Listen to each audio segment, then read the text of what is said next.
از خودت خواهش کنم که یک چیز را از نوشته های خودت برای ما قرائت میکنی. راستی اینجا نوشته ها زیاد هستند و کمی دراز هم هستند. من وزیر حرکت میکنم که یگان کوتاه‌ترش به شما بخونم ولی قرائت کنم. خیلی این من نمیتونم گفته که مثال این در سطح پروفسیونالی که چی خیلی که در کار است مثل شاعره ها و نویسندگان باشد، لیکن چیزی هم باشد درد دل خودم است. گریه هایم تمام شد، قریب که نیست، چون هر وقتی که گناه میکردم بدنم با آب چشم شسته میشد. فکر میکنم که گریه گناه هم تمام شد، دیگر فقط گریه ثواب است، اشک ثواب شد. بعضا در اندیشه هایم خود را احساس میکنم که منیژه دولت آن اسب پرغرور است، یعنی که منیژه دولت اسب سرکشی است که او را هیچ کس قیضه کردن نمیتواند بجز قسمت و تقدیر او. خوش به حال آن کسی که این ماهتاب تابنده نصیب اوست، آن که سرش همیشه بالاست، مثل اسب وحشی که همیشه در دو پای ایستاد می شود و همون تو سرش بالاست، مثل همون اسبی که هنوز کسی او را رام نکرده است. بله در اسب وحشی خیال خودش. بله این رو من باور کنید در یک رسم دیده بودم که به من تحفه کرده بودن و از یک دوستی خود. در اون رسم بسیار یک طبیعت زیبا بود و در بین اون گلها و بسیار طبیعت زیبا بود، گلها و سبزگاری و بسیار چیزای خوب نقش کشی شده بود و در بین آنها همون یک اسبی که مثال زین ندارد و همیتا با سری بالا، بله با سری بالا روی دو پا ایستاده است. در چند روز اول اونقدر اهمیت ندادم و وقتی که تنها میموندم اون رو نگاه میکردم، باور کنید اون طبیعت زیبا و اونقدر چیزای زیبایی که در این رسم تصویر شده بود به زیبایی اون اسب نمیبرآمد. اون اسب از همه اون زیبایی های طبیعت زیباتر مینمود با اون دو پای ایستاد و سری بالایش. و اینو من به مثل یک ترانه نوشتم که این منیژه دولت است. اسب سرکش. و بازم چیز دیگر هم میخواستی برای ما بخونی؟ من منیژه‌ام، دختری فردوسیم، اثر شاهنامه‌ام، دختری هر یک مادر ملت تاجیکم، دختری شرقم، چکره از هنر گوگوشم، فرزندی و ناموس تاجیکستانم.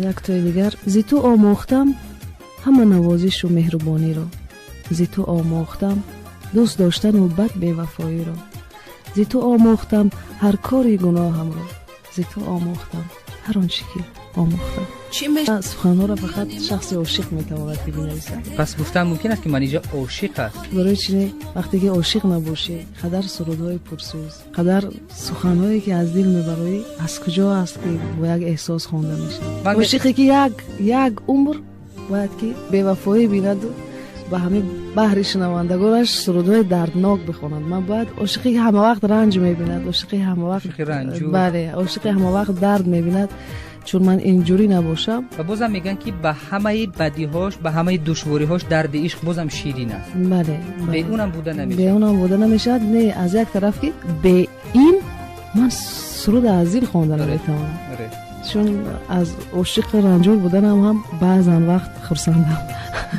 چند دیگر هم دارم. میگویند که منیژه از روشنایی میترسد. چرا تنها شام و شب از خانه بیرون میشود؟ انا همین میگویند درست است. انا همین میگویند چه خیلی شده است که یک میگویند درست گفتن، در حقیقت شاید این میگویند خودتون باشد.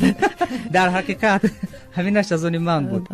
از روشنایی میترسم، نیو روشنایی رو ناز نمیبینم، نمیدونم برای چی. این شاید از روی، شاید من یگان دکتری چی بگم روحی را سوال کنم که برای چی اینجوری است.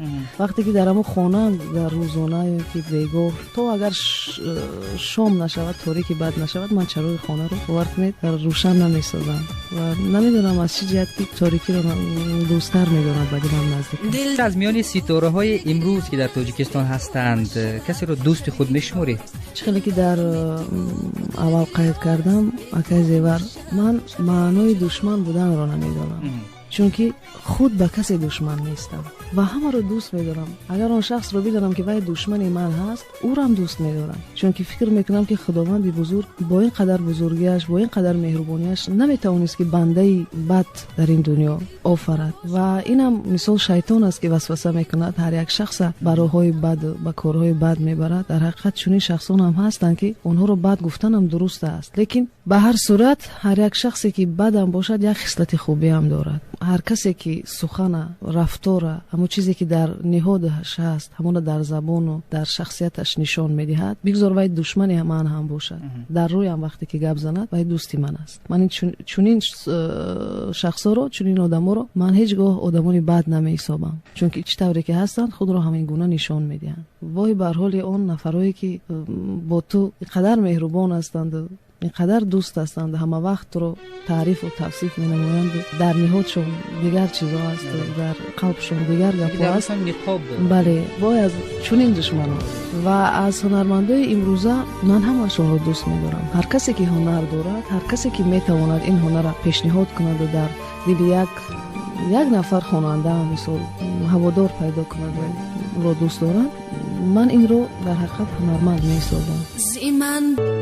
البوم تازه‌ای که داری روی اون کار میکنی نوعی اجرای جریان موسیقی ها جریان اجرای آهنگ ها تغییر خواهند شد یعنی که بازم همون رویه همون جریانی که داشتی همون گونه خواهند بود یا یک چیز دیگری هست اونجا؟ درست قید کردید اکای زیور نمیدونم سبکش رو لیکن همشون حالتهای روحی که همین روزا من هستم همه آنها رو من در اون سرودها تازه رو نخوندم لیکن چی میگن همه سرودها هم قریب که بین خواب هستند هر لحظه زندگی بله هر لحظه زندگی و هر لحظه مثل تنهایی و یا اینکه دیگر و یا اینکه شادی و هر یکی آنها بی پرده است بگویم هم خطا نمیکنم. هوادارات مخلصات چرا میتونن که از البوم نوی خودت انتظار شوند؟ راستی مکازی شما من میترسم درباره این یا اون چیزی که درباره البوم که درباره یگان سرود کلیپ یگان پیشرفتی مثل خودم در جاده هنر میترسم پیشگویی کنم یا که میترسم پیشکی سخن کنم چون که هر وقتی که نمیدونم شاید در نظرم تا بعد یا اینکه بسیار دل ماندم شدم هر وقتی که من میخوام یک کاری رو آغاز کنم و تا به آخر انجامش بدم اون آغاز پیدا میکند انجام شدن نمیمونه. نمیدونم